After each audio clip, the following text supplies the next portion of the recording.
नमस्कार, आपका स्वागत है। आज हम एक बहुत ही कॉमन टॉपिक डिस्कस करने जा रहे हैं। आज का टॉपिक है डायबिटीज। डायबिटीज को कॉमन लैंग्वेज में शुगर भी बोल देते हैं। तो हम सबसे पहले जानते हैं कि शुगर का हमारे ब्लड शुगर में क्या नॉर्मल लेवल होता है। अगर हमारे ब्लड शुगर में शुगर का नॉर्मल लेवल होता है 70 to 140 मिलीग्राम पर डेसीलीटर। अगर किसी का खाली पेट शुगर 100 से ज्यादा आता है तो उसको बोलते हैं प्री डायबिटिक या फिर डायबिटिक कंडीशन। और खाना खाने के बाद अगर 140 से किसी का ज्यादा आता है तो वो भी डायबिटिक कंडीशन में इंक्लूड किया जाता है। अब हम देखते हैं कि शुगर की क्या क्या लक्षण होते हैं, कि शुगर वाले मरीज को क्या क्या चीजें सफर करनी पड़ती हैं। सबसे पहले उसको जो शुगर वाला मरीज होता है उसको थकान महसूस होगी, बहुत ही ज्यादा थका थका रहेगा वो, क्योंकि उसको जो ब्लड शुगर लेवल होता है वो जो हमारे जो ऑक्सीजन कैरी करता है ब्लड में वो अच्छे से सभी अंगों तक पहुंच नहीं पाता है और उसकी वजह से उसको हमेशा थकान सी लगेगी, उसका सांस फूलने लग जाएगी।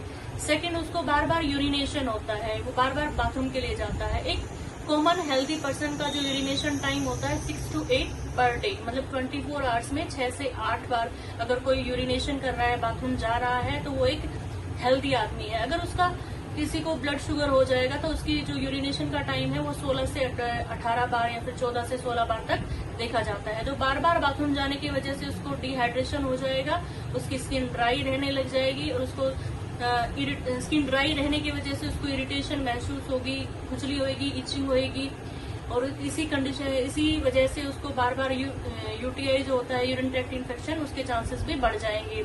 और शुगर के मरीजों में जो स्किन का इन्फेक्शन है वो भी बहुत ज्यादा बार देखा गया है। इसके अलावा कई बार शुगर का जो मरीज होता है वो बार बार बाथरूम जाने की वजह से, डिहाइड्रेशन की वजह से उसको बार बार प्यास लगेगी।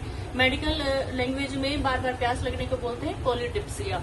और शुगर के मरीजों को भूख भी बहुत ज्यादा लगती है क्योंकि उनको थकान लगती है, इसलिए उनको वीकनेस फील होगी तो वो बार बार खाने के लिए भी जाएंगे। कई वर्स कंडीशंस में हमने देखा है कि शुगर के मरीजों को नमनेस होती है, जिसको बोलते हैं कि उसको जो हाथ पैर होते हैं उनमें जलन महसूस होगी, उनको उनके हाथ पैरों में गर्माहट लगी रहेगी।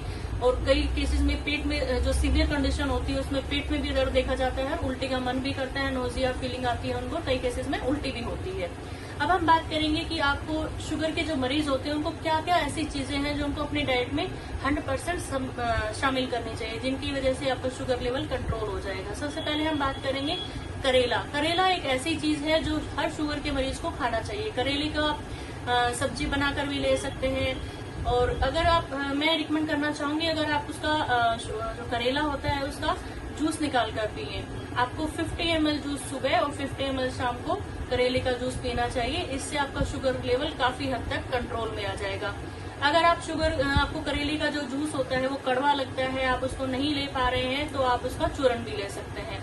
आपको करेले को सुखा देना है धूप में और उसका जो चूरन बना के उसको 5 ग्राम चूरन आपको डेली सुबह और शाम खाने के बाद लेना चाहिए। इससे आपका शुगर का जो लेवल होता है वो काफी हद तक कंट्रोल हो जाता है, क्योंकि शुगर जो होता है वो हमारे जो करेला जो होता है वो हमारे पैनक्रियाज को इनबिल्ट करने में बहुत ही ज्यादा हेल्प करता है।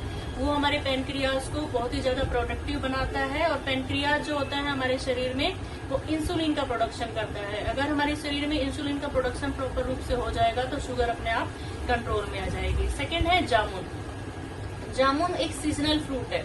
अगर आप जामुन का, मैं कहना चाहूंगी कि अगर आप जामुन का सीजन में हर डेली 10 से 15 जामुन अगर एक शुगर का मरीज ले रहा है तो उसके लिए बहुत ही ज्यादा बेनिफिशियल है।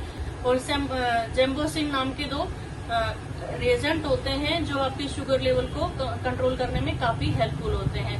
अगर आपके पास सीजन के अलावा अगर आपको जामुन खाना है तो आपके जामुन की गुठलियों को सुखा लीजिए, उसका चूरन बना लीजिए और 5-5 ग्राम चूरन पानी के साथ फाँक लीजिए। वो भी एक प्रॉपर मेडिसिन का काम करता है शुगर पेशेंट के लिए। थर्ड आता है सीताफल। सीताफल कह लो या फिर कद्दू कह लो या फिर आप पंपकिन भी बोलते हैं उसको। सीताफल एक ऐसा जो सब्जी है जो पूरे हर सीजन में आपको अवेलेबल मिलेगी। सीताफल जो होता है वो बहुत ही ट्रेडिशनल है, जिसके लिए ट्रेडिशनल मेडिसिन माना गया है शुगर के लिए। शुगर पेशेंट को कद्दू की सब्जी खानी चाहिए। इससे क्या है, आपका शुगर का लेवल काफी हद तक कंट्रोल रहेगा। ये शुगर जो सीताफल है वो हमारे स्टमक में जाके ऐसे रिएजेंट जनरेट करता है कि जो हमारे शरीर में जो इंसुलिन का प्रोडक्शन है वो रेज कर देते हैं। इसके अलावा भिंडी भी एक ऐसी सब्जी है जो हमें अपने खाने में शामिल करनी चाहिए, जिससे आपका शुगर का लेवल काफी हद तक कंट्रोल हो जाएगा। भिंडी का जो बीज होता है वो टर्किश में एज ए शुगर पेशेंट के लिए मेडिसिन के रूप में यूज किया जाता है। टर्किश जो लोग होते हैं उनको डायबिटीज के ट्रीटमेंट के लिए भिंडी का बीज दिया जाता है। ये काफी स्टडीज में भी पता चला है कि भिंडी को अगर आप हफ्ते में 2 से 3 बार आप अगर खाने में शामिल करेंगे तो शुगर लेवल आपका काफी हद तक कंट्रोल हो जाएगा। नेक्स्ट आता है एप्पल। एप्पल के बारे में तो कहा भी जाता है कि an apple a day keeps the doctor away. Apple के जो छिलके होते हैं उसमें एक ऐसा रिएजेंट होता है, ऐसे मिनरल्स होते हैं जो आपके शुगर लेवल को काफी हद तक लेवल मेंटेन करने में हेल्पफुल होते हैं। लेकिन मैं यहाँ पे कहना चाहूंगी कि जो शुगर के पेशेंट होते हैं या फिर जो डायबिटिक पेशेंट होते हैं उनका एप्पल का जूस नहीं लेना चाहिए, क्योंकि एप्पल के जूस में जो होता है जो शुगर लेवल होता है वो काफी कंसंट्रेटेड हो जाता है, तो उससे आपका शुगर लेवल बढ़ सकता है। तो इसलिए आप एप्पल खाइए, फिर उसका जो छिलके के साथ में एप्पल का जूस अवॉइड कीजिए। थर्ड उसके नेक्स्ट आता है सिया सीड्स। सिया सीड्स एक ऐसा फूड है जो हमारे पेट में जाके बल्क के रूप में वो फूल जाता है, स्वेलो हो जाता है, और जो हमारी आंतें होती हैं उसमें फैट के और जो शुगर के जो मेटाबॉलिज्म होता है उसको कम कर देता है। मतलब वो हमारे जो शुगर को एब्जॉर्ब होने से रोकता है हमारे शरीर में। इसके अलावा ये मोटापे के लिए भी, मोटापे को कम करने में भी काफी हेल्पफुल होता है। तो चिया सीड्स के लिए आप 1 चम्मच चिया सीड्स लीजिए, उसको 40 मिनट तक 1 गिलास पानी में भिगो दीजिए अच्छे से, उसके बाद उसको लोगे। मैं यहाँ पे रिकमेंड करना चाहूंगी कि आपको जो चिया सीड्स है वो एम्प्टी स्टमक लेना चाहिए खाना खाने से 1 घंटा पहले। इससे क्या है कि आपका पेट भरा रहेगा, आपको जो खाने की क्वांटिटी है वो कम हो जाएगी और आपको इसका बेनिफिट और भी ज्यादा मिलेगा। नेक्स्ट हम आपके बारे में डिस्कस करना चाहेंगे ओट्स। ओट्स एक ऐसा फूड है जो हर किसी के लिए बेनिफिशियल है। इसके हेल्थ बेनिफिट्स बहुत ही ज्यादा हैं। ये मोटापे में भी हेल्पफुल होता है, डायबिटीज में भी होता है, और बहुत सारी डिजीज होती हैं जिनके लिए ओट्स मैं रिकमेंड करना चाहूंगी। ओट्स को कैसे लेना है? ओट्स आप रो फॉर्म में लीजिए, ये नहीं कि आप मार्केट से ले रहे हैं जिसमें मसाले ओट्स हैं या फिर उसमें बहुत सारे एडिटिव्स वो उसमें डाल देते हैं, फैट्स डाल देते हैं, जिससे उसका पूरा बेनिफिट नहीं मिल सकता है। तो आप उसमें क्या कीजिए, ओट्स को रो फॉर्म में लीजिए, आप उसको अपने हिसाब से उसको पकाइए, उसमें सब्जियां वगैरह डालिए, इससे उसका न्यूट्रिटिव वैल्यू और भी ज्यादा बढ़ जाएगी। तो ओट्स भी एक बहुत अच्छा ऑप्शन है आपके लिए फूड का, मील का। आप सुबह सुबह 50 ग्राम ओट्स सुबह सुबह नाश्ते में जरूर लीजिए, इससे भी आपका शुगर लेवल काफी हद तक मेंटेन रहेगा।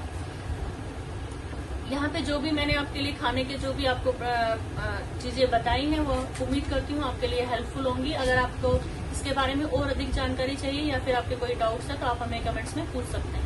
Thank you for watching. नमस्कार।